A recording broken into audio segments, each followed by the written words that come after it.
Journey! Hey, what's up? I'm so grateful. How you doing? Really good. How about you? Man, life is good and getting better. You know, it's happening. We are in America. I don't know how you feel about that. Don't get too deep. But life is good nonetheless, right? So I have a nice little bit of notes for you. Mm-hmm. You know, I listened to a few of your songs and I am thoroughly impressed. Thanks. You know, I want to start by saying, you know, your merch is perfect. Thank you so much. Who designed the merchandise?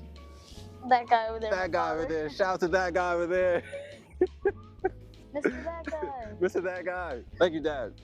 Merch is perfect. The merch is perfect.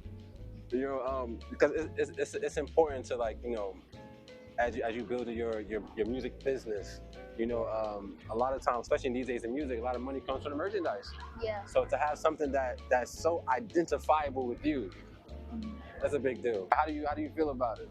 I actually feel really good about it. I'm pretty sure we actually have like one of my shirts in that bag. So As always, as you should always, never leave the house without it. Back up.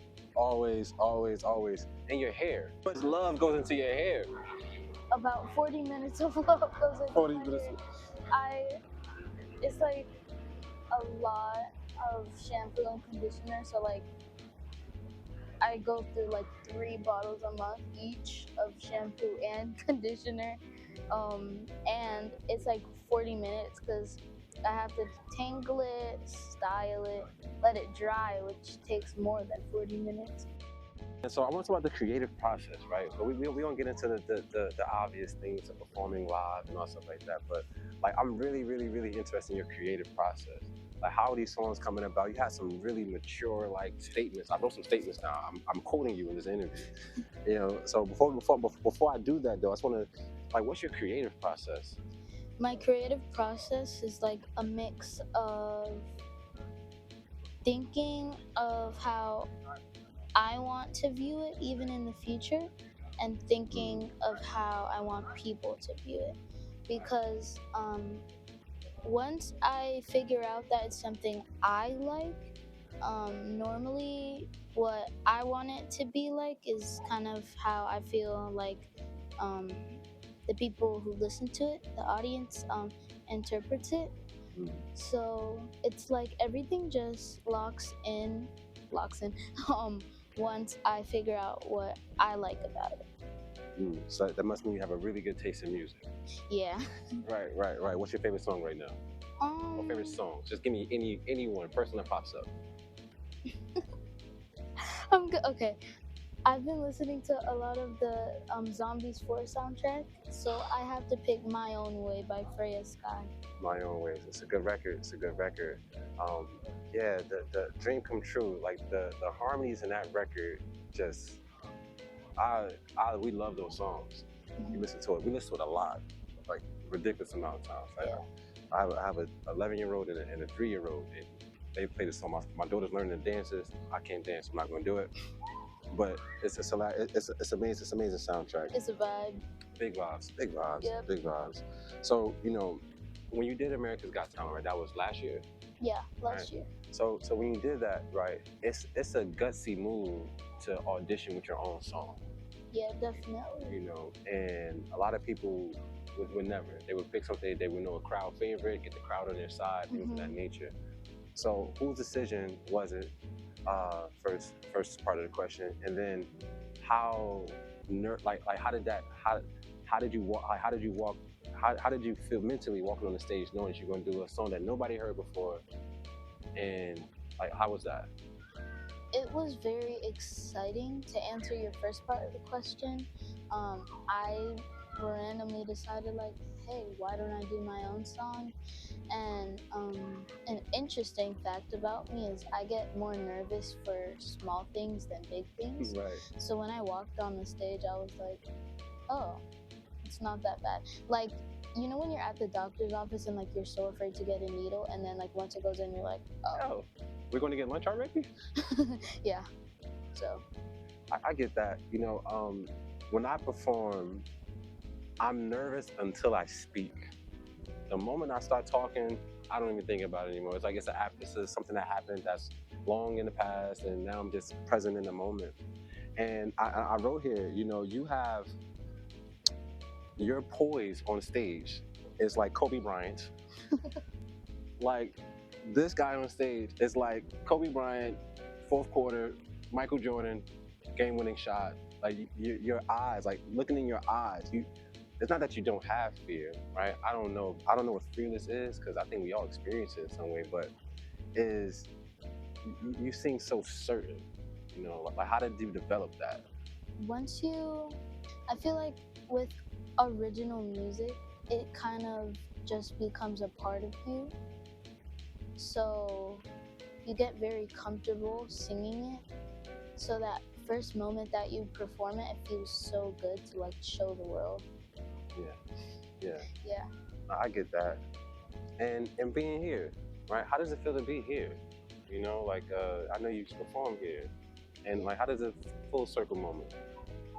It feels really good. It feels very familiar and comfortable in a sense because, you know, I'm not too far away from here. Come down here a lot. Um, One thing I get nervous about non-performance wise is like traveling. So I didn't really get too nervous coming here because it was like a 15-minute drive or whatnot. So yeah, just very comfortable. That's good. That's good. You know, it's Besides the heat. right. You know, the funny thing about the heat is that you know I'm born and raised here. I'm born and raised in Newark, and it's like you never get used to it. Yeah. You know, it's like we're surprised every summer. Like, is it hot already in August? Is the sun going to come out and be 89 degrees today? We never get used to it. That's I find that interesting. So let's talk about your songs, right? So Paradise. So I have two questions about Paradise. First, I'll ask about my favorite line, right? Priceless, can't pay the price. You know, that is, I would say my interpretation of that, and then I want to hear your thoughts on that, right? So when I heard that line, I was thinking about like, man, you know, greatness, you know, greatness or like, you know, unforgettable moments, like these things in my mind, like these things that you kind of can't pay for. You know, you can't pay for these things, and somehow they just still don't feel like it's enough. Sometimes, you know, you had the best day of your life, and then tomorrow was already yesterday. You know, so that when I heard that line, I'm like, man, that's such a beautiful line. Like, what are your thoughts about that particular line? That particular line, when I was writing it, when I was 8 years old to like 2 years ago, to be honest, the only thing that was going through my mind was like, how can I make this rhyme? Because I feel like in the moment, your mind processes things without you being able to think about it. Just like how like when you're asleep, it's processing all your memories, even though you're not thinking about it. Like you're off somewhere in a purple room in your dream, you know? So now that I think about it, it's like kind of like you hit it on the head basically with your interpretation. Like perfectly. Yeah. And but I did notice that that line was missing from the live version. Yeah. I was like, I felt cheated. I did not appreciate that. Me either. So, so how did you? What was the process from the recorded version, which is really remarkable production, is dynamic, you know, it's like it's all over the headphones, you know, and versus the live version that was very acoustic, you know, and kind of broken down. The hook was Paradise was expanded, and there was more notes in the Paradise.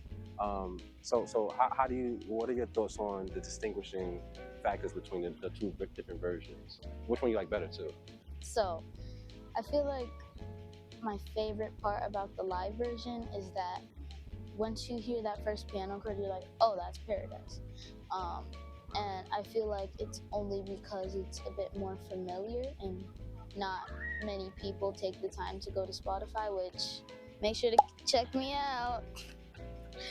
But yeah, so it's very familiar to most people who know of me. So I feel like it will always have a place in people's heart.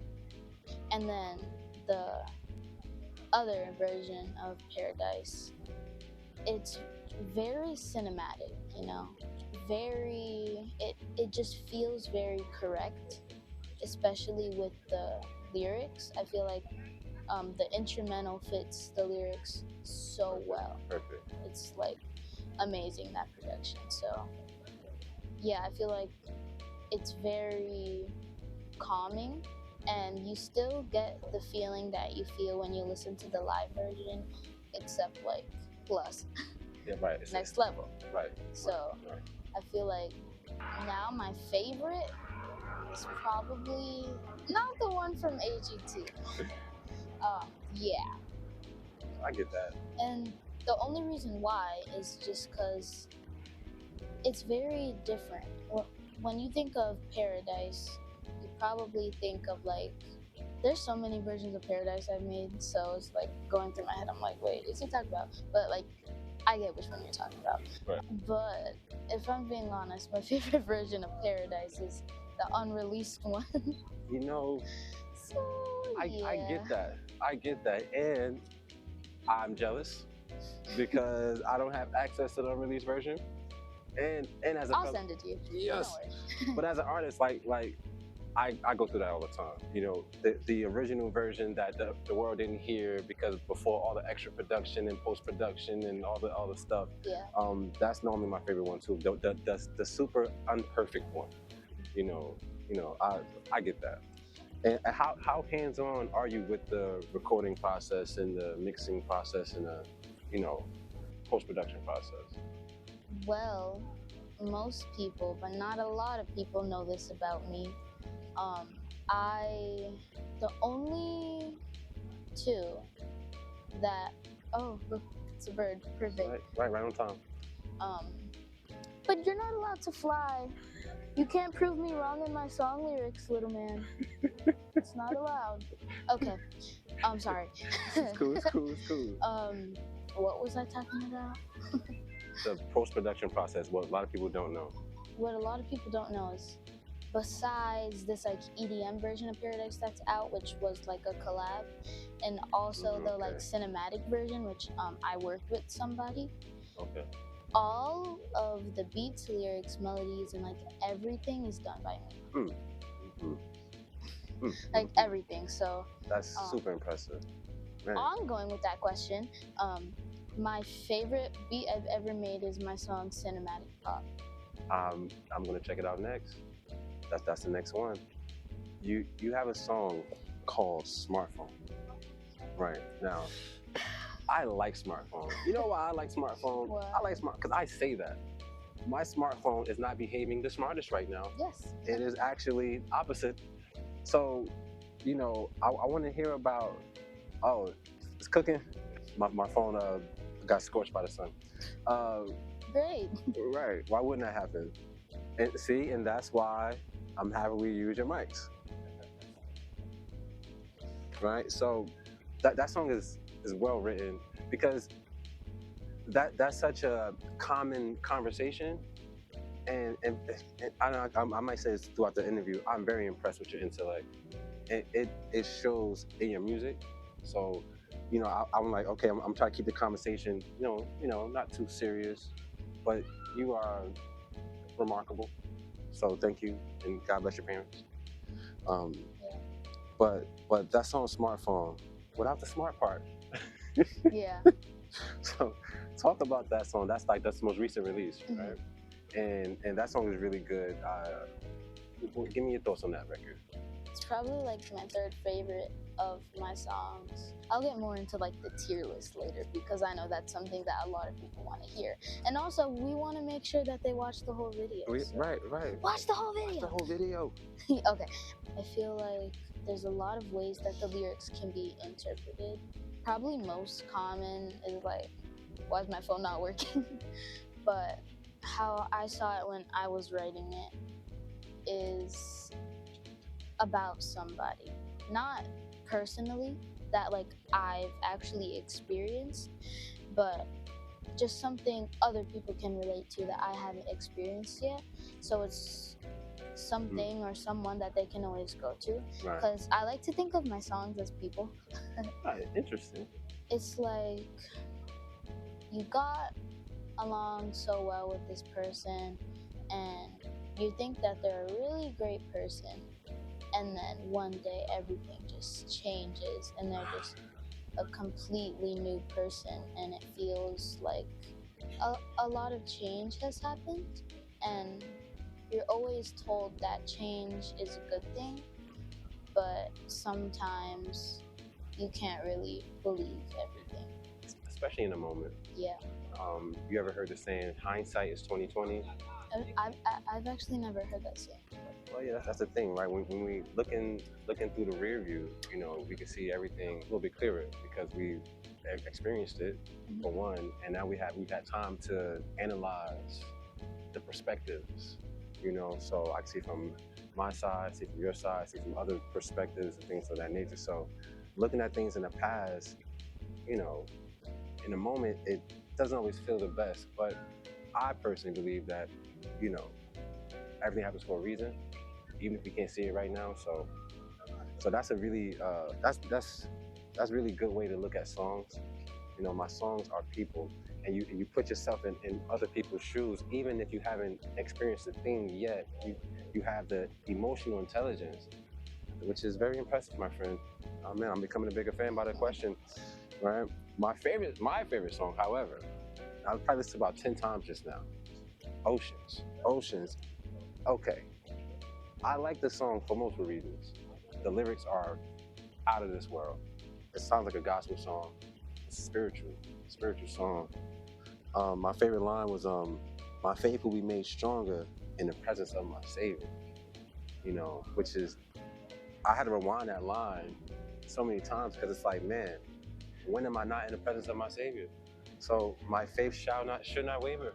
My faith should be as strong as these sun rays right now because God is omnipresent, omniscience, omnipotent. Getting too deep, but you feel me? You get it, right? In case you didn't know, that's actually a cover. I didn't know. See, talk to me. And if you want to hear the original, it's by Hillsong United. God bless. That song spoke to my heart. Ah, what made you do that cover? Besides it being very popular at the time, I really just correlated to that song. You know, very, very great song. It gives me a sense of hope that things can only get better. Because right when you think, you can interpret this in many different ways, but right when you think it can't get better than this, it can. Okay. As long as you just have hope. So I feel like the message of that song is something I wanted to portray, and I'm actually very happy it came one of my most viral videos, because I feel like it just really shows me that people heard my message, and that people are hopefully gonna start having more hope. Yeah, that's good. You mentioned Spotify earlier, right? So we were talking about social media one day, right? Like sometimes, you may get 100 likes on a picture. It's like, man, I need more. Like it's not enough. This picture is fire. Why can't I get more? And it's like, but 100 people standing in front of you is a lot of people. Like that's a lot of people. So you got 200,000 people on Spotify listening to your music every month, right? That's like a large army. Yeah. That's like you could win a battle with that. Pretty big amount of people. Yeah. Like, has it dawned on you like what you're actively accomplishing? Not yet. That's good. I always say this when I'm like talking to my parents, like, I feel like one day it will probably click in my mind like that what I'm doing right now is like crazy for like a 10-year-old. But right now it's just like, it's normal for me, I feel like when you're the one doing it, you're not as fascinated as other people, which is weird how the brain works, because I like really like what I'm doing, but I just don't think of it in the way like, oh, this is like crazy, which I probably should be, but should is an interesting word. Yeah, I'll say you seem really in the moment, and you obviously enjoy what you're doing. A lot of artists, as time passes by, and because music is a roller coaster occupation, there's so many peaks and valleys, so many highs and lows that some people lose that spark when they're it's a job now, and they forget that, you know, it's a God-given ability, you know, to create and to share it. And really, the sharing it is the actual thing. Like whatever happens after that, only God knows. But sharing it, like the confidence and the courage to say, I think whether it's complete or not, I don't know, because there's always an extra snare you could fix. There's always an extra, you know, I think I could, this ad lib could be higher or whatever. It's always something to adjust. But say, you know what?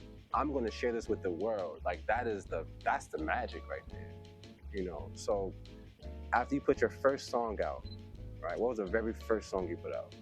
I'm pretty sure it was my song Soldier. I decided I had like a lot of songs I made, and I did want to show them. I'm pretty sure I released them after I was done recording AGT, not after the episode was out. But I'm pretty sure like before 2024 Christmas, I was using GarageBand to like make everything. And I recently upgraded to Logic Pro. Upgraded to Logic Pro. Thank you, Father. Thank for you, Logic Dad. Pro. Logic Pro. Shout out Logic. He's so nonchalant. Is he always this cool? Yeah. Yeah. He's a pretty chill guy. I get that. Yeah. Yeah, that's cool. Yeah, I don't produce. I co-produce, you know, everything, but I am learning to mix my records, the you know, audio engineering component of it. So I use Pro Tools, and it's a whole different world, whole language, and a whole different conversation. But the fact that you do all these different things is admirable, and I'm inspired. You know, so you're doing your job. You're inspiring people, and you're in multiple ways. Make me want to work, make me want to fix my life, make me want to be nice to myself. You know, so you're doing great. The last question is, right, and this is like I kind of started talking about this, but right. So music is like I said, tricky experience, right? Where it's about the music, but as we move into the future, and as we're presently in the future, sometimes it's less about your music, it's more about your personality and different ways that your audience can connect with you. So outside of music, and what other ways do you wish or do you connect with your audience? Whether it's video games, whether it's skateboarding, like what's the other thing that, you know, kids or even adults to say, you know what, I'm into that too? I've actually like played Roblox with some of my fans before. Nice. And that was pretty fun. But one of my favorite things is on my social medias, I have this series called Crochet and Questions. Nice. So I like to crochet. Nice. And basically it's where I'm answering questions as I crochet. I've done one in the house, one in the park, and one asking people to ask me questions. Right. In the house. Right. Of course. But yeah, I feel like crocheting is my second favorite hobby, besides sleeping. Sounds like my daughter. This is great. That's awesome. That's the thing. Sleeping and crocheting. My daughter is into crocheting. Ari's into crocheting, and she loves to sleep. Who knew? That's a whole that's a thing among 10-year-olds and 11-year-olds. Yeah. Right. I mean, okay. So now I get to be nicer to her about it because everybody likes to sleep. Obviously. Everybody likes to sleep. Right. So before we go, right, you mentioned you want to run down the list of the songs. Mm-hmm. Let's talk about that. So let's hear it. In the S tier, we got Cinematic Pop. Woo. In the A tier, I'm gonna put my song Thin Air. In the B tier, Smartphone. In the C tier, I really didn't think this through. Why is my mind going blank right now? That's it happens to the best of us. Take your time, no rush. Soldier. I was at the B tier, right? That was B tier. Okay. In the C tier, that's it. Right. You know, my top three. Perfect. I was gonna say we can stop there. I don't even go below C tier. I think that's a little bit. Even that is. I'm uncomfortable with C tier already. Just sound of it. Yeah. I haven't heard anything C tier from you. Mm-hmm. You know. So yeah. So, in conclusion, what's next? What are you most looking forward to? So, I'm mostly looking forward to new music in general and by me, Right. That's fair. traveling, and something that's going to be coming up in like 2 minutes is there's actually water for me to drink. So yeah. To be hydrated. Be hydrated. That's it. That's what I'm excited about. Hydration is a beautiful thing. Oh, and also to eat. You know, I had a nice little vegan wrap. I had a small breakfast, so I'm ready.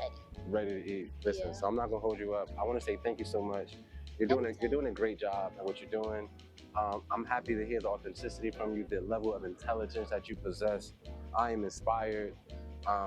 You know, and just keep up the good work. And the most important thing that I've learned as a creative is to protect your imagination at all costs. Because growing up, it seems as if growing up, especially in this country, is an attack on your imagination. By all means, keep that childlike energy. It's the most magical thing, because that's what that's literally where the magic comes from. You know, the ability to stay young. The phrase, you're only as young as you feel. You know, so while you're young, don't let anything stress you out. It's all temporary. Everything comes and goes, ebbs and flows. It's all water. Energy is waves. It comes and goes up and down, round and round. So maintain your peace. Very poetic. A lot of that rhymed. I didn't do it on purpose. But maintain your peace, my friend, because everything, as you get older, everything will be attacking you. Bills, friends, the president, everything. So I'm so grateful that you're still a kid. Like, that is the most impressive thing about this conversation. Thank you so much. Enjoy your breakfast lunch, brunch. Oh yeah. Right. See ya. See ya. How was that? Peace. That was great.